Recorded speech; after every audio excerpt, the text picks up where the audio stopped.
বিয়ের পরও ইকোপার্ক ও ইডেনে অতীত প্রেমের স্মৃতি তাজা করছেন দিলীপ।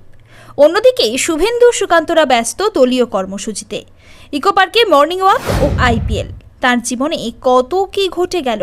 শোনা যায় তাদের বিয়ের পাকা কথা হয়েছে এবারের আইপিএলে ইডেন গার্ডেন্সে ম্যাচ দেখতে এসেই। তারপরই বিবাহ বন্ধনে আবদ্ধ হন বিজেপির দোর্দণ্ড প্রতাপ নেতা দিলীপ ঘোষ। পাত্রে রিঙ্কু মজুমদারও বিজেপি কর্মী। নিউটাউনে দিলীপের আবাসনে ছিমছাম ঘরোয়া অনুষ্ঠানে 4 হাত 1 হয়। বিয়ের পর সোমবার ফের ইডেনে আইপিএলের ম্যাচ, ফের তারকা দর্শক দিলীপ। সস্ত্রীক কলকাতা নাইট রাইডার্স বনাম গুজরাট টাইটান্স ম্যাচ দেখলেন তিনি ক্লাব হাউসে বসে। দিলীপ পরেছিলেন গেরুয়া টি শার্ট, রিঙ্কু পরেছিলেন লাল ব্লাউজের সঙ্গে নীল শাড়ি। দিলীপ ঘোষ থাকবেন আর তাকে ঘিরে মানুষের ভিড় ও কৌতূহল থাকবে না, তা আবার হয় নাকি? যথারীতি অনেকেই নবদম্পতির সঙ্গে দেখা করলেন, কথা বললেন। ম্যাচ দেখতে এসেছিলেন ভারতীয় দলের প্রাক্তন ক্রিকেটার অশোক দিন্দা, যার আরেক পরিচয় তিনি বিজেপির বিধায়ক।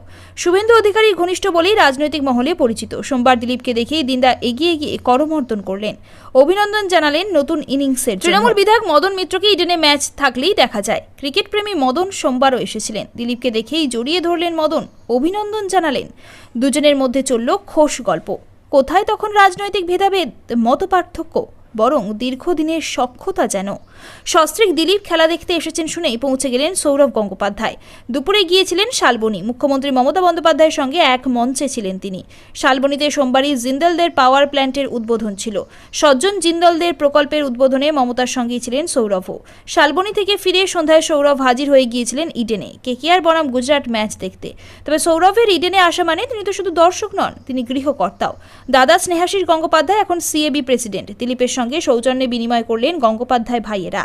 সৌরভ ও স্নেহাশিস দুজনেই নতুন জীবনের জন্য অভিনন্দন জানালেন নবদম্পতিকে। তারপরে দিলীপদের ডেকে নিয়ে গেলেন সিএবি প্রেসিডেন্টের ঘরে। প্লেটে সাজিয়ে দেওয়া হলো মিষ্টি। নবদম্পতিকে মিষ্টিমুখ করালেন সৌরভ স্নেহাশিসরা। ইডেনে রাজনীতির রং ছাপিয়ে তৈরি হয়ে গেল সৌজন্যের এক অভিনব কোলাজ।